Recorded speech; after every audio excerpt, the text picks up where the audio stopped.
My brother Alan asked me for some help building a unit in the bay window area of his living room. As is always the case with projects for my brother, he had a long list of requirements. Regular viewers will know I've done a few challenging projects for him in the past. Links to all of those are down below in the description box. Anyway, his requirements for this particular one were: 1. He wanted a raised platform area for Tabby, his daughter, my niece, as she's at an age where she's enjoying looking out of the window.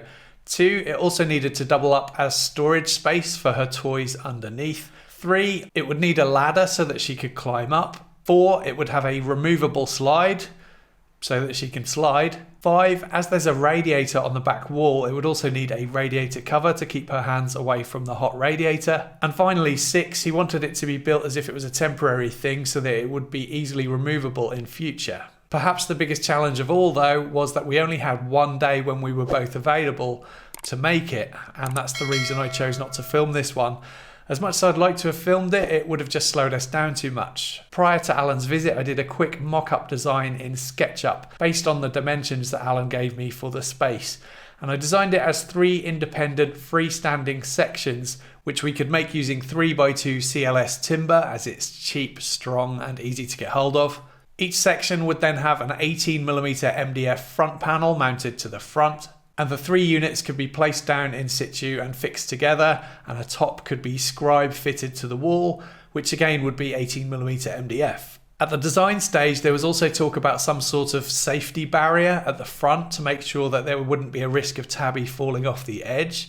But Alan decided in the end that it wasn't needed, as they would always be watching her when she was on it, and they would also put cushions down on the floor just in case. Plus it would be the same height as their sofas, which she has fallen off before. Toddlers just fall, that's just how it is, I guess, and all you can do is try and limit any risk as much as possible. The radiator cover would be made from MDF with a thin plywood front panel. Now, I didn't think for 1 minute we'd get this whole thing built in a day, especially when Alan didn't show up at my workshop until around 10 AM. We started by cutting and assembling all of the framing. That was just a case of glued and screwed butt joints. We then cut the MDF front panels, which were glued and pinned with brad nails to the front of the frames. Then we could cut the doors for the storage area just by making a series of cuts with the track saw. And as the track saw obviously has a circular blade, we then finished off the corners with a Japanese pull saw.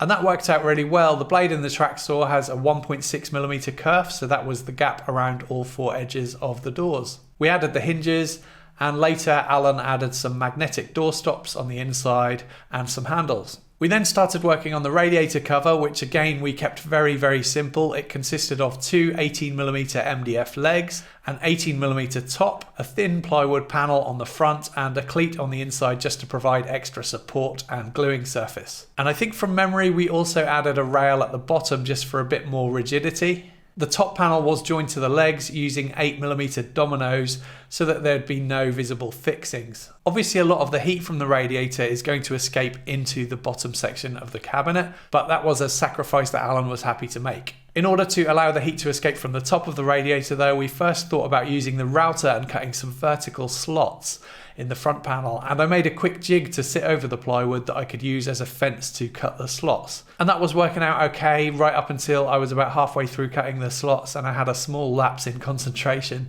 and allowed the router bit to wander a bit to one side, so that workpiece unfortunately got scrapped and we had a rethink. In the end, we mucked up a grid pattern and then drilled lots and lots of 18mm holes instead. Later on, I got an Instagram comment from my buddy Stu at Bish Bash Bosh suggesting that we put a couple of vents underneath the sill to allow the heat to escape more efficiently. If you're not familiar with his channel and socials, definitely check them out. Links in the description box. Anyway, my brother took that advice and later added some vents in the top using his jigsaw. Next, we made the ladder, and that consisted of 2 side panels, which I cut some housing grooves in using the table saw and crosscut sled to accommodate the 2 steps. Once the grooves were cut, I cut an angle onto the side panels, and then we cut 2 pieces for the steps, which slotted into the housing grooves.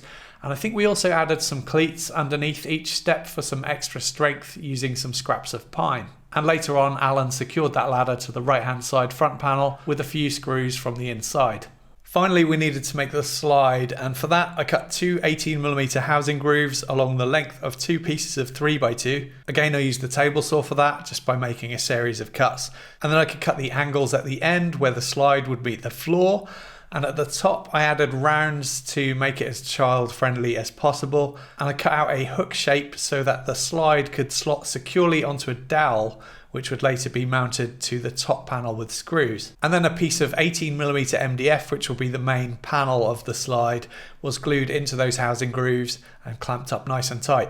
During the project, we added roundovers using the router to all of the edges, again to make them child friendly, and sanded everything smooth. The final job was to make the top panel, and I suggested to Alan that there was no point cutting that to size at the workshop because it really needs to be either scribe fitted to the shape of the bay window to get a perfect fit, or even templated and then cut to size, because no matter how careful he was taking his measurements, it was never going to be a perfect fit. But he seemed to think it would be okay, so we cut it to what we believed would be the correct size and the correct angles, and that's the panel that's shown in the image here. This photo was taken at the end of the day, about 6 PM I think, and I think we were both pretty shocked and surprised at how much we'd achieved in such a small amount of time. I hate to have to say I told you so, but when Alan got home and offered up the units and the top panel, there were some pretty big gaps as I expected. Fortunately though, he had just enough MDF left over to make a new top panel. For making a template to get the perfect fit, I suggested that he got lots of small pieces of plywood or MDF or anything really, even cardboard would work, and offer them up to the shape of the walls using hot glue to assemble them to make a template that you can then draw around. This is a technique that I saw in a Peter Millard video originally. He demonstrates that excellently in his video Templating Alcoves. I'll link to that in the description box below if you want to check that out. And if you're not already subscribed to his channel 10-Minute Workshop, I'd highly recommend that too. And I think that's what he ended up doing to cut the final top panel, which I assumed he had secured in place in some way to the frame, but when I asked him, he said it was heavy enough to stay put without any fixings, and then for some reason he sent me this video to prove it. And this one too, which I like even more. Here's some footage of Tabby exploring it for the first time. This was before Alan had finished and painted it.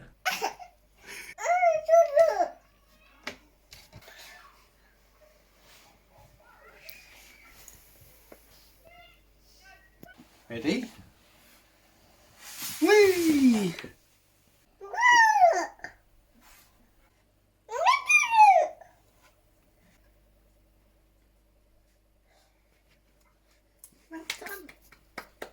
And later on, Alan painted everything, added some carpet to the top panel, and added the rest of the hardware, and he seems pretty pleased with it.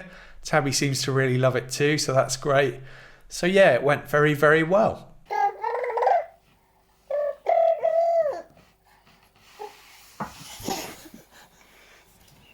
Everything here was made with speed and efficiency in mind, so not much in the way of fancy joinery or anything like that, but I think the end result turned out pretty good and it's very strong and stable. So that's about it, I think. I hope you enjoyed this. Sorry that there wasn't lots of video footage to go with it this time around. Please subscribe for more weekly woodworking videos.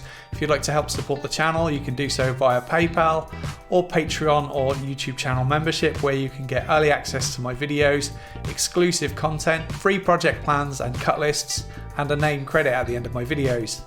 Thank you for watching.